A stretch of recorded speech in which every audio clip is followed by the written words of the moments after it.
Merci de rester à notre compagnie pour la seconde partie de New World Forum de nos jours. La démocratie traduit une exigence d'exemplarité, rare dans les partis politiques.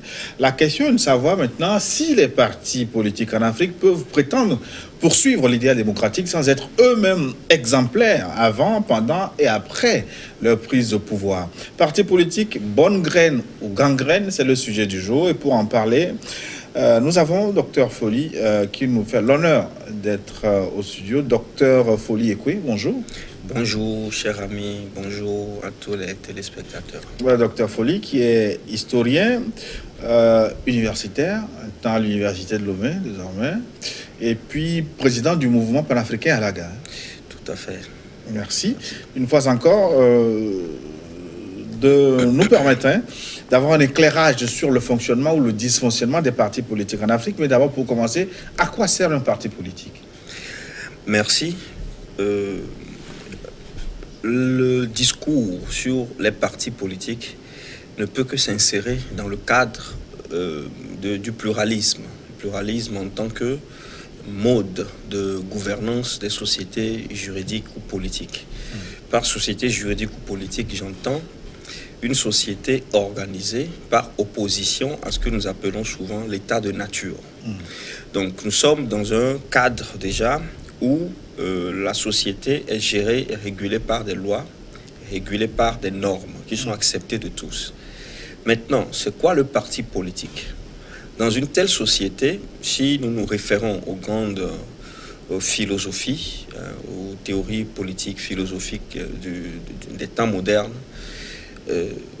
la majorité et une minorité s'affrontent dans tout cadre sociétal autour des différentes conceptions de la gouvernance, autour des différentes conceptions de l'État et du pouvoir.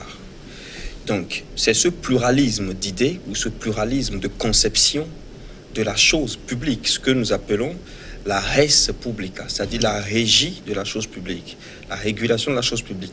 Il y a dans une société, une telle société, différentes visions et différents paradigmes de gestion de la chose publique. Ces paradigmes et ces visions vont donc se structurer dans des cadres organiques que nous appelons partis politiques. Et donc ce sont ces partis politiques qui vont maintenant expriment la pluralité ou le pluralisme idéologique dans le cadre d'une société organisée. Maintenant, dire parti politique, pluralisme en Afrique est très différent de parler du pluralisme et des partis politiques en Europe, plus précisément. Bon. Quelle est la différence? Non, en Europe, il y a eu tout un processus historique de maturation de ces idéologies politiques qui ont conduit à ce que nous appelons les deux variantes du libéralisme, que sont la gauche et la droite, qui se sont constituées d'abord par la première, ce qu'on peut appeler le premier schisme créé par le processus de sécularisation, qui a créé les pro-cléricaux et les anticléricaux, justement, et à ce schisme s'est ajouté un second schisme qui est dû à l'industrialisation de la société européenne et qui va créer ce qu'on appelait la classe ouvrière. Cette classe ouvrière qui va commencer par réclamer la satisfaction de certains nombres de besoins et de droits, de tutelle de certains nombres de droits, ce qui va entraîner ce qu'on appelle la mouvance gauchiste ou la variante libérale qui va défendre les intérêts d'une certaine classe paupérisée, la classe ouvrière. Et c'est ce processus qui va conduire à la formation des partis de gauche, donc des idéologies de gauche. La même chose, à contrario, va conduire aux idéologies de droite, c'est-à-dire les droites, où la droite, c'est la noblesse, c'est l'ancienne noblesse, c'est l'aristocratie, c'est la tutelle des grands intérêts traditionnels. Et les héritages qui se sont, transposés dans le temps. Et ces partis-là vont donc protéger les grands pouvoirs, les partis de droite, les partis de gauche. Et c'est comme ça que ce sont ces deux variantes qui vont animer la vie politique des États en Europe, en Angleterre, en France, en Espagne, en Italie, en Europe du Nord, même en Europe, dans la péninsule ibérique, notamment au Portugal, où ce n'est pas tellement développé, on n'en parle pas souvent, aux États-Unis, plus tard au Japon. Et donc, c'est cette démocratie-là, pluraliste. Je n'ai pas parlé de la Russie et de tous les États qui ont été sous la férule de l'orthodoxie russe, c'est-à-dire cette autre variante-là de la démocratie qu'on appelait la démocratie populaire. Et nous avons été sous influence occidentale au moment de la décolonisation. Vous savez très bien qu'il y a eu cette guerre entre l'Est et l'Ouest.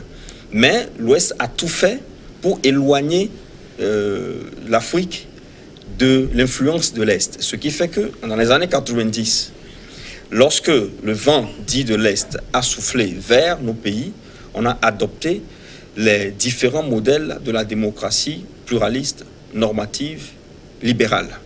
Et c'est dans cette démocratie-là qu'on a autorisé la formation de partis politiques. Je n'ai pas fait impasse par oubli sur les dynamiques partitiques qui ont eu lieu durant les années 46, avec notamment la fondation du RDA, ce rassemblement de partis politiques dans l'AOF et dans l'AEF, notamment l'Afrique occidentale française et l'Afrique équatoriale française. Il n'y a pas eu que le RDA, il y a eu également le PRA, il y a eu le PFA, les trois grandes fédérations, le Togo étant exclu, le Togo et le Cameroun, mais le Cameroun a adhéré plus tard à l'une de ces fédérations.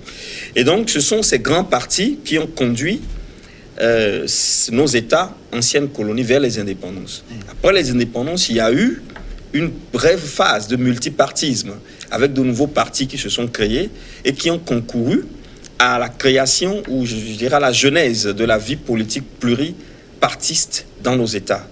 Bon, vous savez très bien qu'après, il y a eu la période du monopolisme, du monolithisme politique, avec notamment ce qu'on appelait les partis uniques, un terme, une expression que je n'affectionne pas trop, et je vous dirai la raison.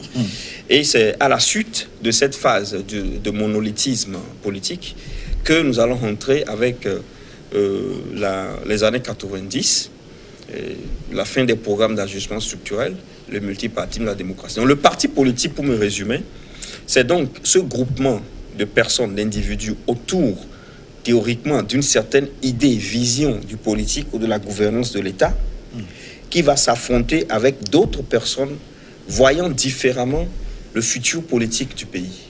Est-ce que la gestation, la création, la formation des partis politiques en Afrique et leur animation, est-ce que ça répond à la définition que vous donnez du parti politique? Pas tout à fait. Il y a un problème que on pourrait qualifier de structurel depuis l'origine. Vous savez, le creuset sur lequel s'est greffée cette idée du politique pluraliste venu de l'Occident en Afrique n'est pas le même que le creuset sur lequel cela s'est développé en Europe.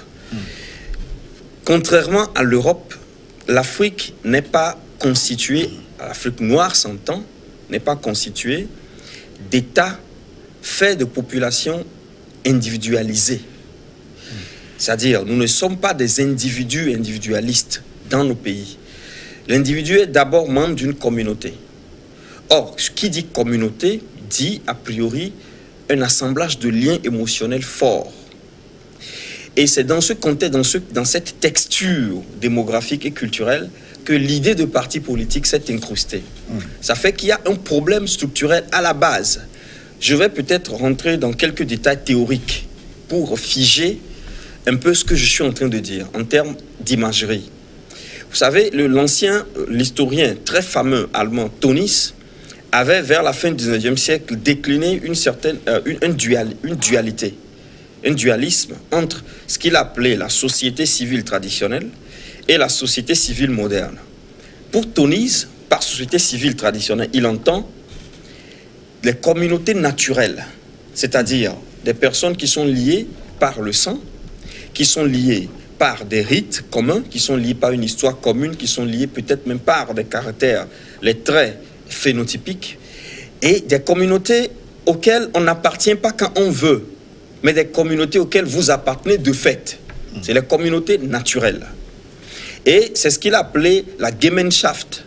Il oppose à la Gemeinschaft la Gesellschaft, qui serait quoi? Qui serait une communauté à laquelle on adhère par conviction, par l'exercice de votre libre arbitre.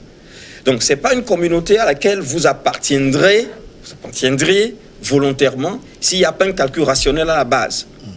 Donc, voilà donc comment l'opposition que je créerais entre les communautés naturelles et ce qu'on peut appeler les partis politiques.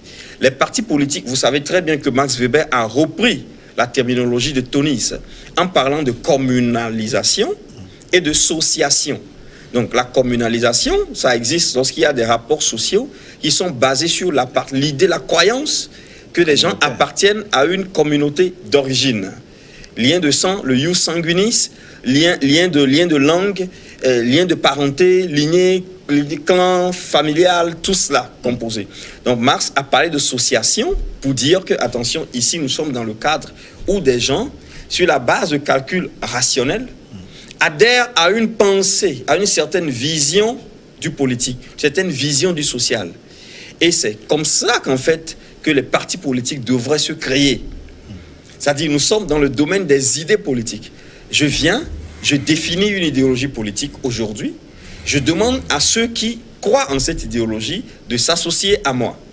Bien entendu, je suis le leader, le principal leader au fond. Les gens suivent cette idéologie et nous formons ce qu'on peut appeler un parti politique. Maintenant, nous créons une machine organique qui va drainer les personnes et qui va gérer tous les rapports de pouvoir à l'interne afin d'accéder au pouvoir externe.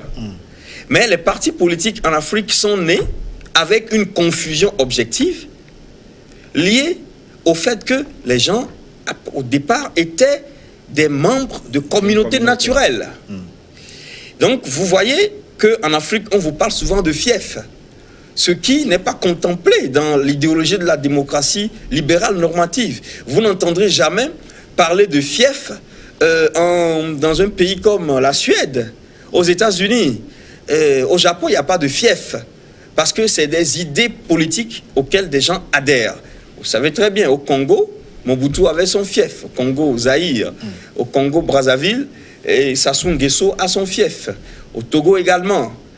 Tous les partis politiques qui existent, que ce soit dans les pays francophones d'Afrique ou les pays anglophones, ont toujours un fief. Et ce fief, c'est quoi?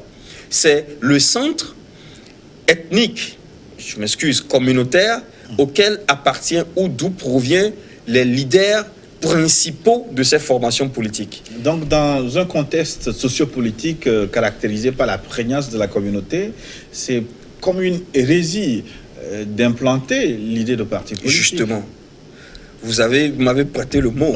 C'est une hérésie, et c'est une hérésie foncière que de vouloir copier ce que fait l'Occident sans contextualiser. Vous savez, c'est très difficile que vous trouviez un parti politique aujourd'hui avec une idéologie claire.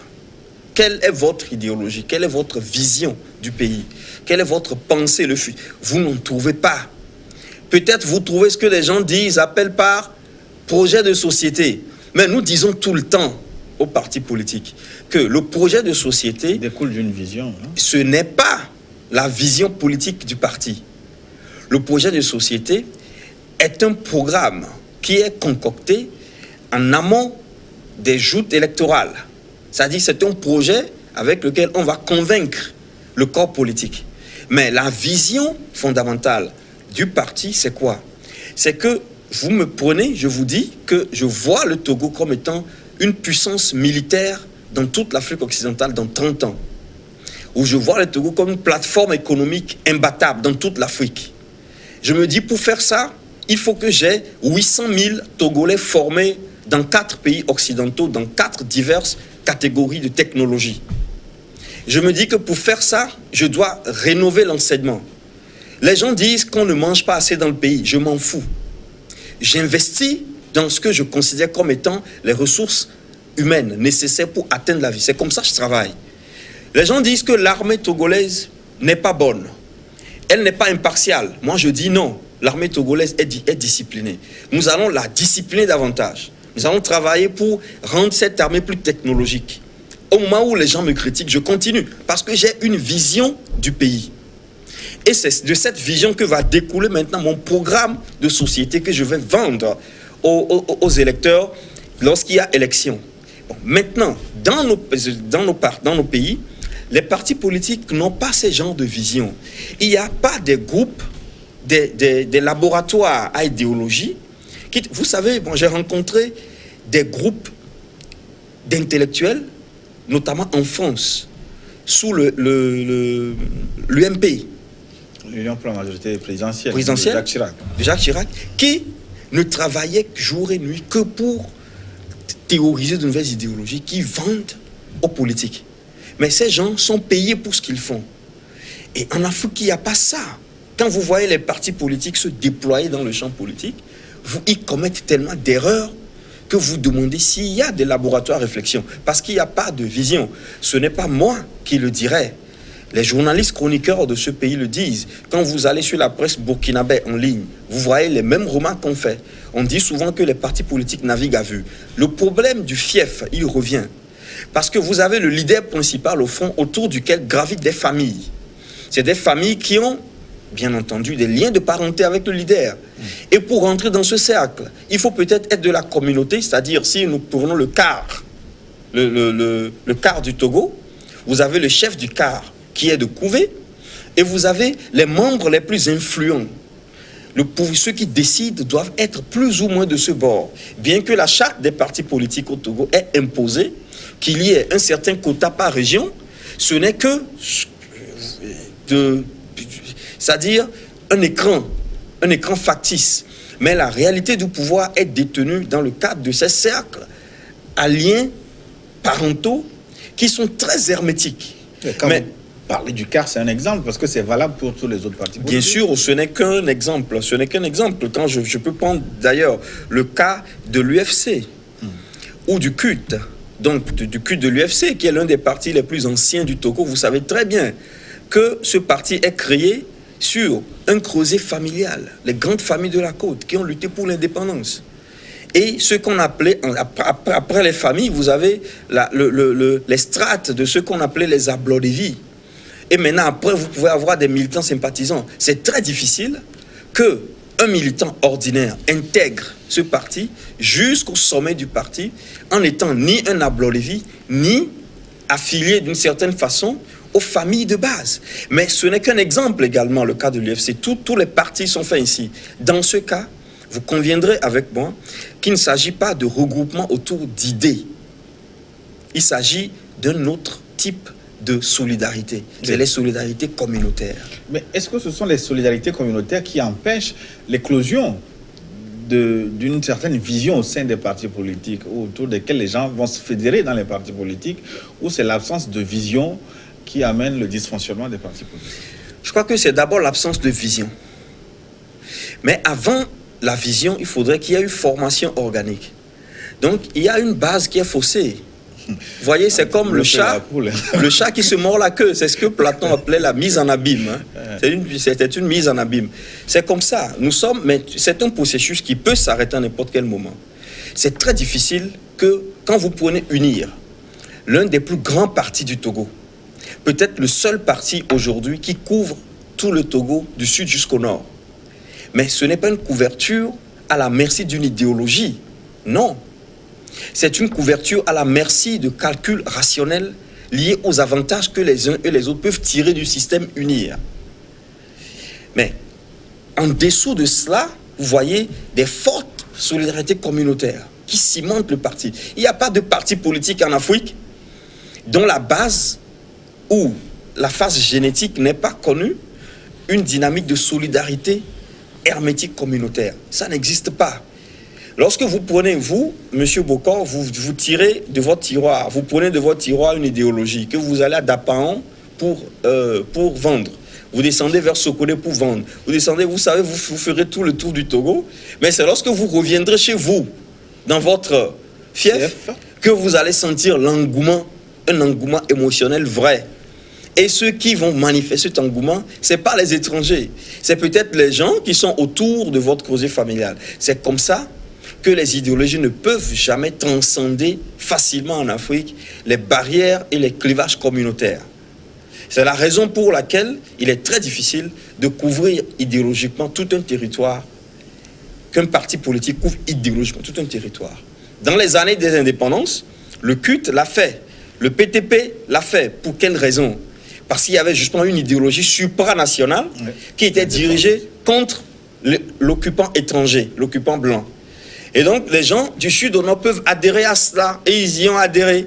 Mais une fois que le colonisateur est parti, et que la gestion du pays est revenue au fils du pays, les clivages liés aux incompréhensions communautaires vont émerger et ont détruit complètement du sud comme au nord tout ce qui a été construit de façon solide avant l'indépendance.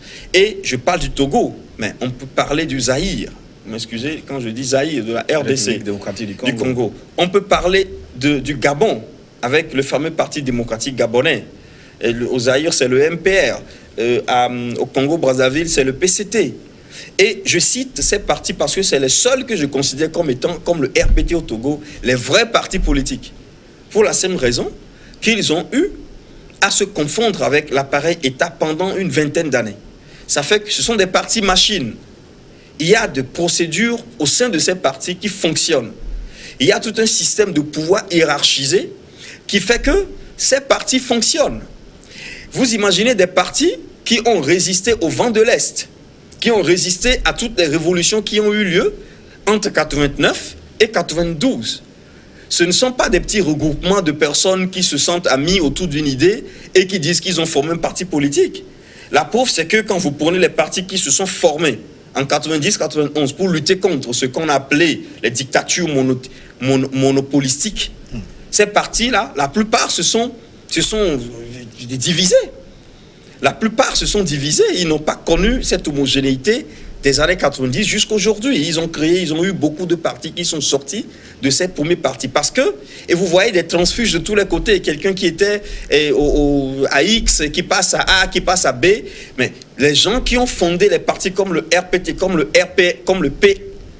MPR, comme le PCT, les gens qui ont formé ces partis et leurs descendants sont restés fidèles à ces partis. Et ce sont les seuls partis qui, en réalité, sont encore forts dans nos pays actuellement. À moins qu'entre-temps, il y a eu des nouveaux partis politiques créés dans les années 92 qui ont accédé au pouvoir. Et alors, l'exercice du pouvoir a contribué à renforcer ces partis. Parce que devant fournir du personnel pour l'administration du pays, devant nourrir les circuits de relations internationales, ces petits partis d'opposition devenus partis au pouvoir, se sont reconstruits avec les mannes du trésor républicain. Et c'est les seules exceptions. Vous me demanderez s'il y a des partis politiques en Afrique, je vous dirai oui. Il y a de vrais partis et le rare, dans les rares cas des partis, ce sont ces partis-là qui ont gouverné nos pays durant les années de la guerre froide. Ils sont demeurés des partis solides. Je connais beaucoup de partis politiques, que ce soit au Bénin ou au Togo, deux pays que j'ai fréquentés assez. Les partis ne sont pas organisés. Les partis politiques d'opposition ne sont pas organisés. Ils ont des chartes, ils ont des statuts que personne ne respecte. Et c'est-à-dire vous avez des procédures du genre démocratique, statutaire, mais qui ne sont que du papier, comme disait Saint Paul. La lettre tue, l'esprit vivifie. Et l'esprit, c'est quoi? L'esprit, c'est le relent du leadership communautaire, ou c'est le relent du leadership de pouvoir.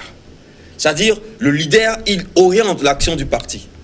Et il oriente l'action du parti en faisant fi des tests réglementaires. Et vous allez voir que des gens peuvent accéder au leader d'un jour à l'autre. Une personne qui est à la périphérie du parti, un militant, il accède au leader principal, sans passer par les rouages administratifs à l'intérieur du parti, sans passer par le secrétariat général. C'est comme ça que les partis politiques d'opposition sont. Il n'y a pas des cellules qui travaillent sur l'organisation. C'est pour cela que, vous savez, ces partis que j'apprécie, que je considère comme partis, sont devenus ainsi parce qu'ils ont copié l'organisation de l'armée. Toutefois, toutes les fois que vous voyez un parti politique organisé, il a des similitudes avec l'armée ou avec un corps organisé, parce que c'est là où il y a de l'ordre. Et tous les partis dans l'histoire moderne et contemporaine qui ont marqué la vie des nations ont été des partis organisés, structurés, institutionnalisés. Les partis qui marchent ou qui fonctionnent à la libre merci de leurs leaders principaux ou de quelques conseillers n'ont jamais fait long feu. Parce que vous savez très bien que le politique est alimenté par des réseaux, des trafics d'influence, des trafics d'argent. Et la misère étant traître, quand il n'y a pas d'institutionnalisation forte, ces partis n'évoluent jamais. Les informations circulent, se trafiquent dans tous les sens. Et les gens qui sont au cœur du pouvoir décisionnel, ils traficotent les informations de l'autre côté. Et ces partis n'évoluent pas. Les seuls partis qui évoluent, et peut-être à qui l'on doit la stabilité de quelques rares États, c'est ces partis-là qui ont copié l'organisation militaire. Vous me permettez d'ouvrir une parenthèse, parce que vous avez souligné tantôt ce que je peux appeler la connivence entre les partis politiques que vous considérez grands et la gestion de l'État. Est-ce que c'est un avantage ou un inconvénient, ce rapport incestueux entre partis politiques, État et le gouvernement? C'est un rapport incestueux, mais qui peut être positif. D'abord, c'est négatif pour quelle raison? Vu la tradition africaine où la couronne se confond avec le roi, lorsqu'un chef d'État, chef de parti, gouverne, il confond très rapidement les caisses de l'État, c'est-à-dire la chose publique, avec le parti qu'il a fait monter au pouvoir. Ça vient naturellement. Alors que la caisse est nationale et le parti est partisan. Hein. Justement. C'est cela. La caisse, elle est nationale. Elle doit alimenter tous les rouages nationaux. Le parti, lui, il est partisan. Mais dans la réalité, les partis qui accèdent au pouvoir, ils emploient les ressources de l'État pour d'abord s'alimenter. Et ensuite, ils alimentent les courtisans de leur périmètre. Ils alimentent tous ceux qui voient la chose comme eux. Bien entendu, nous sommes en démocratie, la majorité fait le diktat. C'est vrai. Mais lorsque vous arrivez dans des situations où, lorsqu'il y a des fonds qui sont dédiés à une localité, on voit d'abord qui sont ceux qui sont les membres du parti au pouvoir. Et on distribue ces fonds sur la base de ces circuits. Alors, il y a un problème. Il y a un manque de patriotisme de la part de ceux qui gouvernent. Nous avons produit une analyse dans laquelle nous disions que normalement, dans des cas comme, dans des théâtres comme les théâtres africains, lorsqu'un parti accède au pouvoir, tous ceux qui travaillent dans l'administration publique doivent se détacher de leur parti. Ils ne doivent plus marcher suivant des logiques partisanes. Et vraiment, nous sommes allés jusqu'à proposer une dissolution des partis politiques. Une activation de ces partis quelques années, 2 ans ou 1 an avant les élections, et une dissolution des partis après les élections. C'est-à-dire les partis, normalement, doivent juste produire les élites politiques, doivent alimenter le débat politique et social dans les pays. Mais une fois que les partis sont consacrés et gouvernent les États, ils ne peuvent plus. Vous savez, on dit aux députés qui sont élus dans des circonscriptions, on leur dit à la fin que le mandat impératif n'existe pas et qu'ils représentent dans l'hémicycle toute la nation, ce qui est une fiction juridique. Mais pourquoi ne le dit-on pas au chef de l'exécutif ou au parti qui contrôle l'exécutif? Vous savez, dans la théorie de Montesquieu, le pouvoir est tripartite. Il y a 3 pouvoirs, le législatif, l'exécutif et le judiciaire. Souvent, on a l'impression de focaliser sur l'exécutif et peut-être sur le législatif. Mais en réalité, lorsque je suis à l'exécutif, je suis là pour toute la nation. Lorsque je suis au législatif, je suis là pour toute la nation. Au judiciaire, même chose. Mais on met l'accent juste pour le législatif. L'exécutif, lui, vous savez comment se fait la distribution des fonds. Comment se font ou se fait, s'organise l'envoi des diplomates ou des plénipotentiaires du Togo en Occident, ou du Ghana, ou du Burkina, ou du Sénégal en Occident. C'est les gens qui sont proches au pouvoir. Ils sont proches, pas du pouvoir, au pouvoir. Donc, c'est une relationnelle, donc idéologique et de couverture des intérêts réciproques. C'est comme cela. Mais est-ce que c'est bien? C'est pas bien. Parce que au moment où certains jouissent, d'autres pleurent. Et c'est ça qui stigmatise et qui cristallise les oppositions, qui ne sont plus des oppositions ordinaires politiques, mais des oppositions humaines, qui sont carrément négatives pour ce qu'on appelle une démocratie pluraliste. Normalement, je pouvais m'opposer à vous sur le plan de votre manière de gérer le pays, mais pas contre votre personne, jusqu'à souhaiter que vous mouriez, jusqu'à souhaiter qu'on vous dégage du pouvoir, jusqu'à souhaiter que tous ceux qui sont avec vous soient chassés. Mais nous avons ces extrêmes émotionnels dans nos États. Pourquoi? parce qu'il y a quelque chose qui ne fonctionne pas. La gestion de l'exécutif ne bénéficie pas forcément à toute la nation. Et ce sont des problèmes qui sont liés à ce que vous venez de dire, la dichotomie partisan-nationale. Mais comment se fait-il que de plus en plus des leaders politiques arrivent à la magistrature suprême sans passer par l'appareil d'un parti politique? Je prends le cas de Yayi Boni au Bénin, il me semble que c'est lui qui avait créé la première surprise. Ensuite, Patrice Talon qui est arrivé n'a pas de parti politique. C'est arrivé même en France, avec Macron. Oui. Comment cela arrive-t-il et pourquoi sont-ils obligés à la fin de recourir aux partis politiques pour pouvoir exister? C'est inévitable. je vais employer un prisme théorique des relations internationales, la théorie des systèmes. Les systèmes se créent, se renforcent, maturent et déclinent. Lorsque vous avez une population de 1 million de personnes, vous avez 4 partis politiques. Supposons que vous avez 700 000 adultes. Les partis politiques se partagent les 700 000 adultes. Et ils évoluent 10 ans, 20 ans, 30 ans. À un moment donné, la population se multiplie peut-être par 2, la proportion se conserve. Peut-être entre-temps, un parti prend les 40%, un autre parti prend les 20%. Il y a une certaine pondération approximative et relative. Mais à un moment donné, ce système arrive à saturation. Il décline. Alors, vous venez, vous, Patrice Talon, vous venez, vous êtes porteur d'une vision pour le pays. Mais les populations sont déjà acquises aux chapelles politiques existantes. Bon, vous allez créer votre parti politique. Avec quelle population? Vous devez débaucher les populations. Donc, faire une opération de communication pour les convaincre, c'est très difficile. Parce que quand vous le faites, c'est pour former votre parti. Vous devenez partisans comme eux. Donc, votre vision est concurrente à la leur. Et qu'est-ce que vous faites? Vous ne faites que perdurer le système qui périclite et qui décline. À un moment donné, il n'y a plus d'espace. Vous n'avez plus d'espace. Il n'y a plus d'espace démographique. Il n'y a plus d'espace idéologique. Il n'y a plus rien. Que faites-vous? Ou vous faites dans la violence, ou vous venez sans parti, avec un nouveau message. Et ce nouveau message va brasser les gens de tous les côtés. Et les gens vont vous suivre. Et attention, les gens ne vous suivront pas dans un parti politique. Parce que les gens ne vont pas sortir de leur parti pour entrer dans le vôtre. Mais ils vont vous suivre en un instant T. Le moment électif. Ou encore la période électorale. Et c'est ici l'influence de l'argent. Les campagnes pour les présidentielles, c'est une question d'argent. Argent contre argent. Les populations africaines sont paupérisées. Il n'y a que 3 ou 4 grandes villes dans tous les pays. Prenez le cas du Togo, le cas du Congo, Brazzaville, Pointe-Noire, Brazzaville. Ils sont au nombre de 4 millions. Pointe-Noire, Brazzaville ont 3 millions de personnes. Les 1 million sont distribués dans tout l'espace restant.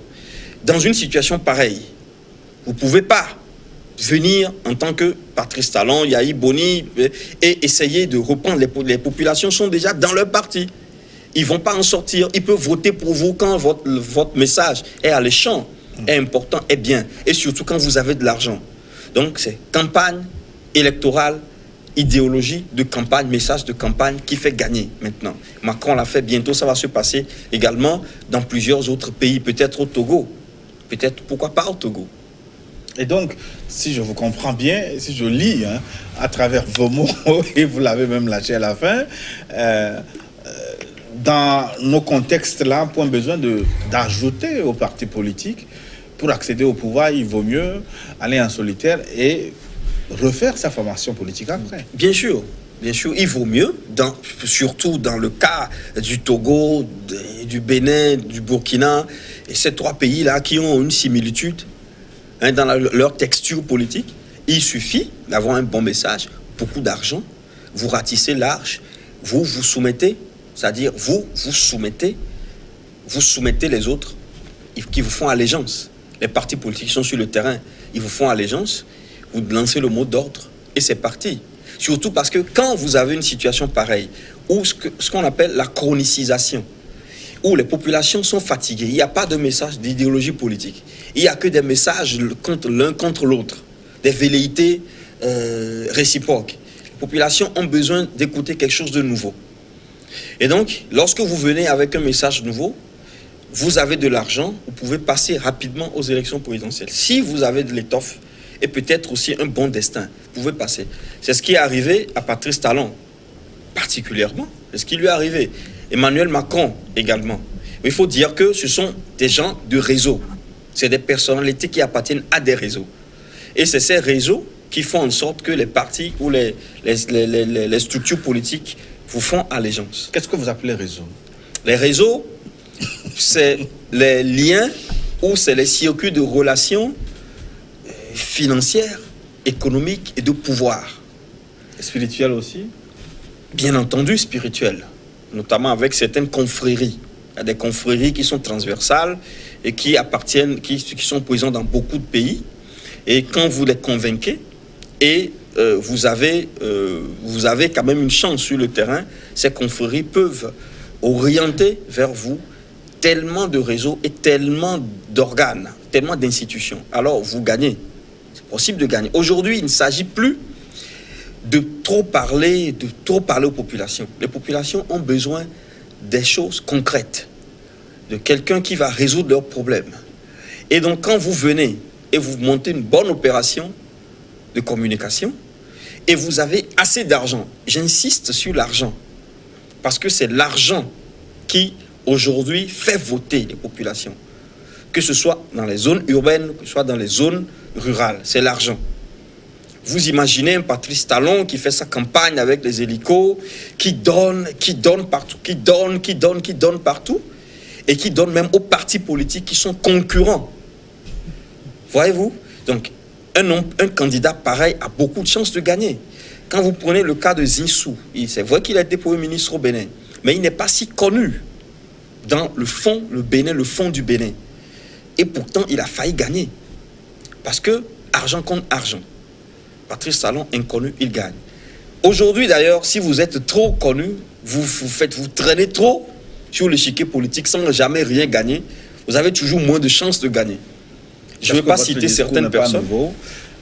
Votre idée n'est pas nouvelle, mais j'ai été surpris tantôt de vous entendre parler de destin, vos scientifiques.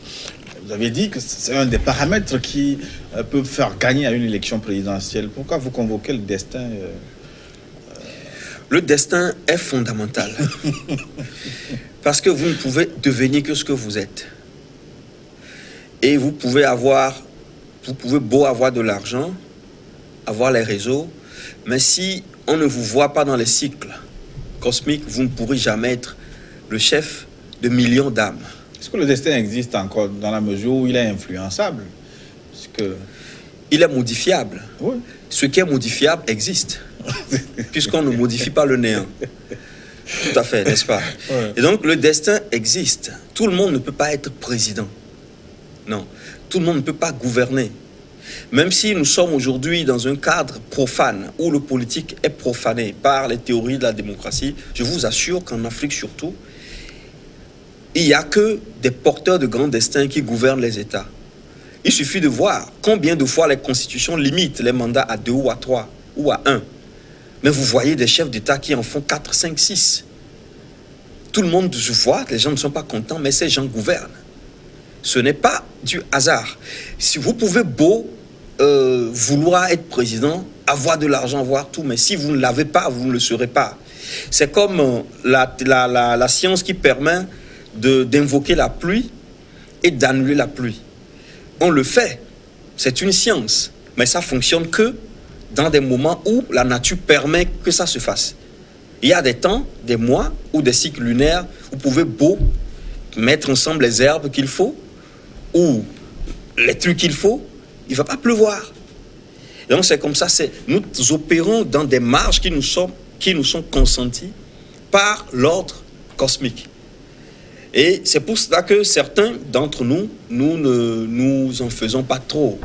Lorsque nous voyons un président qui fait 2 mandats, 3 mandats, 4 mandats, où tout le monde crie, on est tranquille.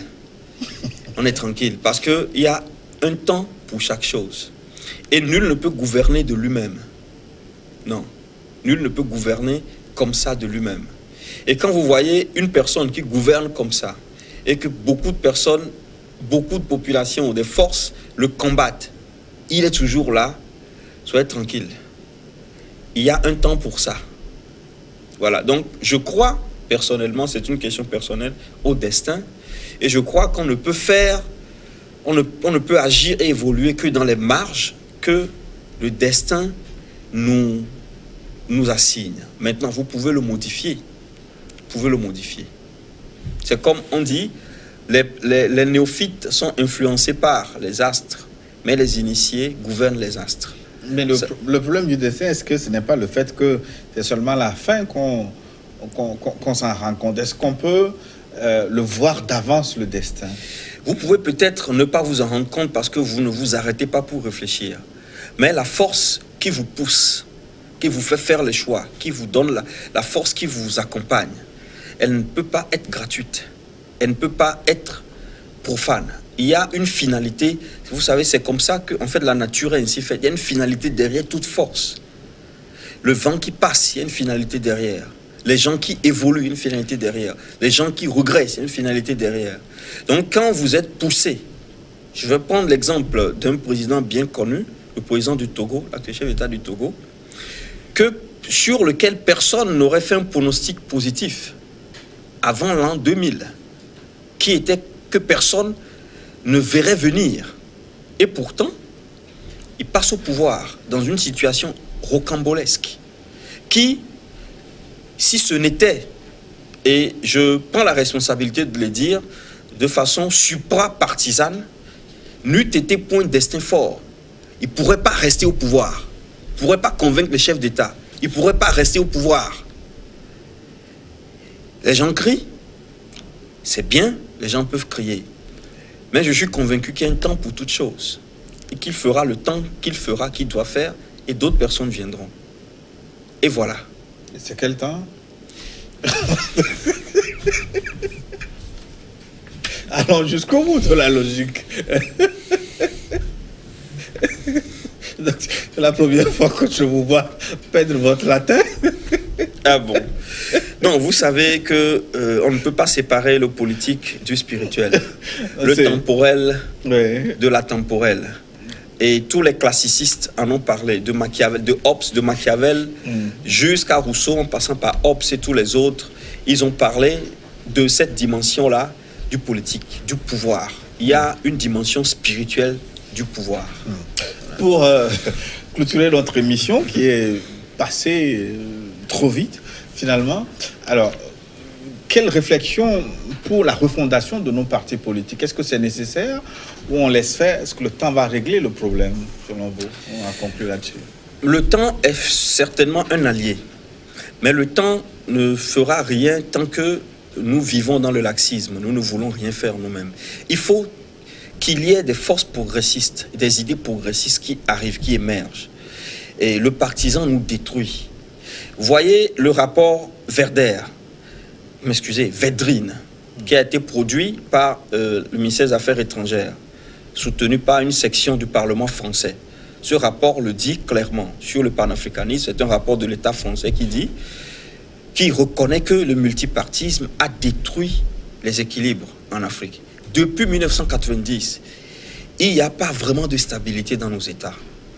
Parce que les partis politiques sont devenus des regroupements communautaires qui luttent les unes ou les uns, contre les autres pour accéder au pouvoir. Surtout dans une vision particulariste et exclusiviste. De telle sorte que celui qui est au pouvoir ne fera jamais en sorte qu'un autre vienne. Parce qu'il sait que la mouvance ou le courant, il est exclusiviste. Quand il viendra, il va s'occuper des gens de sa communauté. Et donc, les partis posent ce problème. C'est inutile de critiquer ceux qui sont là et qui le font. Parce que même ceux qui aspirent au pouvoir, quand vous voyez comment ils s'organisent, leur message politique, comment ils parlent sur les médias, vous comprenez qu'ils sont aussi des radicaux exclusivistes. Alors, entre le voleur qui me vole, que je connais, et le sorcier que je ne connais pas qui arrive, vous savez quel choix vous faites? Je dis et je crois que les intellectuels devraient, et je vais être un peu prescriptif ici, ce qui ne devait pas être, devraient travailler à l'élaboration d'une nouvelle conception du politique dans notre pays, dans nos pays, pour que nous puissions peut-être créer un sentiment plus national et que peut-être les partis politiques n'aillent pas gouverner surtout l'exécutif, et que c'est-à-dire les velléités partisanes ne président pas à la gouvernance de l'exécutif. Le parti unique peut-il régler ce problème? Le parti unique n'en est plus un puisqu'il est seul. Parce que vous avez compris ce que je veux dire. Ouais. Le parti existe par opposition à d'autres. Tant qu'il n'y a plus d'autres partis, c'est d'ailleurs une terminologie que nous a prêté l'africanisme français. Et il n'y a pas de parti unique. Quand il n'y a qu'un seul parti, donc c'est l'État en fait. C'est une seule mouvance. Donc, en fait, c'est ça qui crée la stabilité. Moi, je serais paradoxalement pour une existence de partis, c'est-à-dire de systèmes partisans qui se confrontent, mais pour un idéal national qui est partagé de tous, avec bien entendu des variantes. On peut de temps en temps faire un révisionnisme de cet idéal-là. On peut permettre que des courants progressistes puissent émerger pour réviser et réadapter cet idéal aux dynamiques de la vie, aux contingences de la vie. Mais essentiellement, le fait d'opposer des gens dans une même république autour de cette façon ne pourra que créer de l'instabilité structurelle dans nos États. Merci, docteur Folly. Oui, merci. En tout cas, chaque fois que vous êtes avec nous, c'est un grand plaisir de vous écouter. Et je vous assure, vous revenez très, très bientôt. Parce qu'avant cette émission, je réfléchissais encore à un autre thème. Afrique, le phare, broutille ou trésor caché. Je voudrais bien compter sur vous. Je vous en prie. Et donc, nous arrivons à la fin de notre rendez-vous de cette semaine, Forum New World Forum. Merci de votre aimable attention. Dans un instant, une nouvelle édition du journal. À très bientôt.